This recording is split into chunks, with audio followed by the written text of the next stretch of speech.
Heartless by Marissa Meyer. Chapter 37.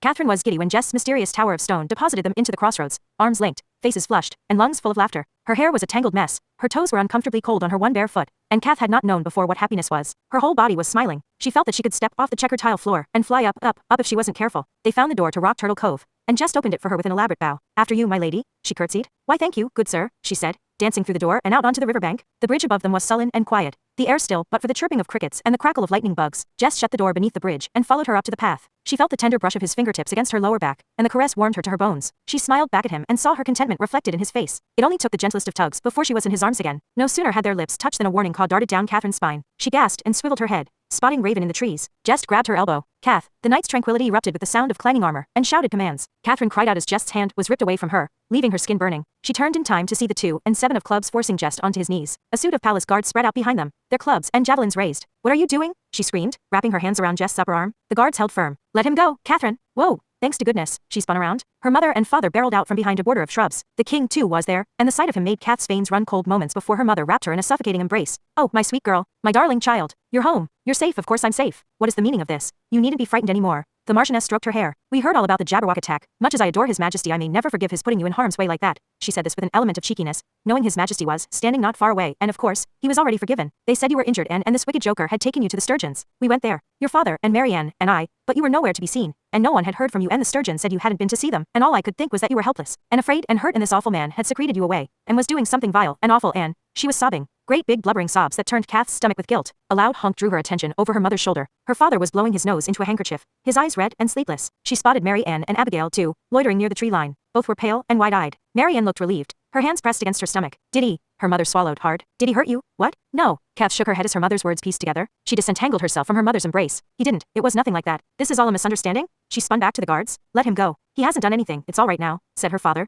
stepping forward to brush back a strand of Kath's hair. "He's captured. You don't have to be afraid. His Majesty has ensured us this will never happen again." Aghast, Catherine peered down at Jess. His lips were pressed thin, the only sign of emotion on his face. All signs of their previous euphoria were gone. His gaze, now cunning and sly, was darting from the king to the guards to Raven, perched somewhere overhead. He wasn't looking at her, nor was he looking particularly innocent. Kath frowned and planted her hands on her hips. "You're all overreacting. Jess was helping me. He took me." She hesitated, but only for a moment. "He took me to the treacle well. He knew where it was. And look, my leg is healed." She lifted the hem of her dress. "Catherine," her mother slapped her hand down, and the hem fell, but not before Mary Ann's hand had flown to her mouth. She had seen the damage at the theater. She knew the miracle of it. Kath dared to turn her focus on the king, her suitor. She gulped, but guilt over her mussed hair and swollen lips was barely a gnat pestering at the back of her thoughts. "Your Majesty, please, you can't arrest him. He hasn't done anything wrong." The king ducked his chin between the folds of his cloak. The crown started to slip on his head. "Nothing wrong," her mother barked, fluttering her arms. "He kidnapped you. Twice." Catherine's breath snagged. "I can't imagine what spell this man has on you," her mother continued. "But to steal you away. Once, directly from beneath the nose of your betrothed. He's not my betrothed. And even from our own house, your own chambers," she wailed. She was crying again. Catherine's father scooped her into his arms,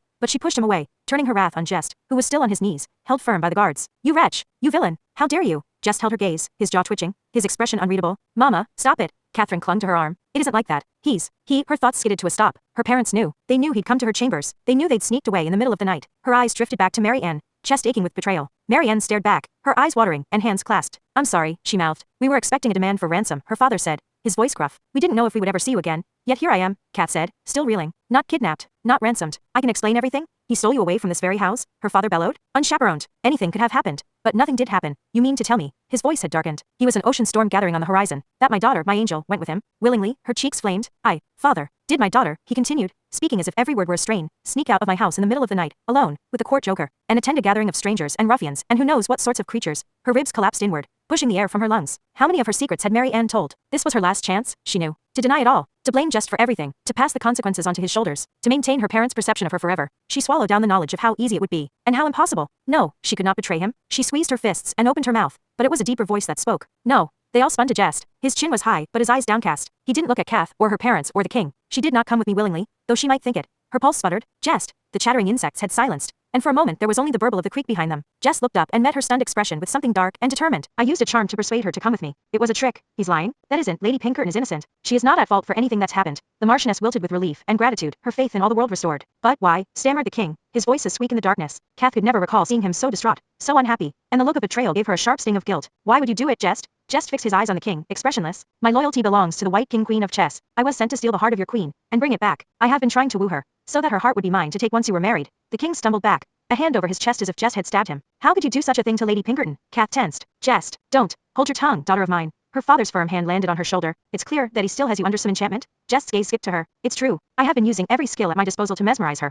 Goosebumps swept across her skin. He had her heart, and she had his. Nothing could change that. Nothing. But he was making himself a villain. To her parents. To the king. To all of hearts. And what for? To save a reputation she cared less for by the minute? Her mother nodded. You see? He's confessed his crimes, with us all here to witness it. What fortune that we discovered this now, before it could go any further. Thank heavens Mary Ann came to her senses and thought to ask for help. Catherine's insides writhed. Her eyes began to well with tears, but she blinked them back, and turned to look at Mary Ann again. Her lifelong friend stood beneath a copse of trees, looking stricken and so very, very sorry. A hard knot of anger tightened in the base of Catherine's stomach. Following the look, her mother waved her hand at the maids. Abigail, Mary Ann, go back to the house and draw a warm bath for Catherine. She's been through quite an ordeal tonight. They dropped into fast curtsies. I'm so glad you're all right, Lady Catherine, Mary Ann said, her voice barely a breath before she followed Abigail towards the house. Kath's anger twitched and grew. She was not right at all. I trust this criminal will be taken to a prison cell, said the Marquis. He had better, said the Marchioness. Some of her spittle landed on Jest's cheek, but he barely twitched. For the safety of our daughter, I don't want him to be able to ensorcel anyone, but prison rats from the safe forward. Oh, of course, stammered the king. Forcing himself into their circle, he was wringing his hands, and Kath could see he was desperate to have this whole situation behind him. I cannot begin to convey my remorse for all that's happened. His eyebrows bunched in the middle of his brow as he gestured towards Jest. He just seemed so trustworthy. Kath sneered. You are all idiots. Catherine, her mother snapped. The Marquis placed an arm around his wife's shoulders. Now, dearest. She's not herself. Can't you see? Catherine crossed her arms over her chest. Then who do you think I am? Well, the king cleared his throat. Changing the subject, the Joker will be, dealt with. He tugged his collar away from his throat. And then we shall forget any of this unpleasantness ever happened. Kath turned to Jest. He held a look, and there was something insistent in his gaze. Maybe he was telling her this was all for the best, but she refused to believe it. Suddenly, the king started clapping an impulsive, anxious sound. Ah yes, that's what we'll do. Let's have a party. Catherine's attention swiveled back to him. A party? You were right what you said at the theater, my sweet, said the king, and Catherine cringed. I am the king, and I must do something to make the people of Hearts feel safer. None of this jabberwock and kidnapping nonsense. We'll have a great masquerade, and then we'll all dance and eat and be quite merry, and we'll forget anything bad has ever happened, ever. That is a terrible idea, Kath screeched. Don't you remember? The jabberwock attacked the last party you. Her anger was muffled by her mother's hand, slapped over her mouth. Brilliant, your majesty, positively brilliant. The king bounced on his toes, pleased with her approval. Tomorrow night then, and he grew suddenly bashful, his cheeks reddening behind his curled mustache. And perhaps I shall have a special announcement to make. He waggled his eyebrows at Catherine, and if she hadn't been caught in her mother's firm grip, she would have screamed. Now then, the king chirped. Back to the castle we go. Bring the prisoner. That's all right then, uppity up. The guards had begun to move into formation when Jest cleared his throat. Actually, your majesty, if I might say one more thing? The clearing quieted. All eyes drifted to Jest, wary, except for Kath, who was panicked and hopeful. Any spite he'd had before was missing from his expression. All signs of discontent gone. He smiled at the king with an abundance of charm, and said, You have been good to me. Your majesty. The king's chest lifted, and he tugged on the fur trim of his cloak. Ah, why, thank you, Jest, which is why it pains me to have betrayed you so, and to now betray you again. His yellow gaze found Kath, brimming with unspoken words. Jest's body dissolved, a shadow, a flutter, a wisp of ink-tipped quills, raven cawed, and dropped down from the trees, and two identical black birds stole away into the night.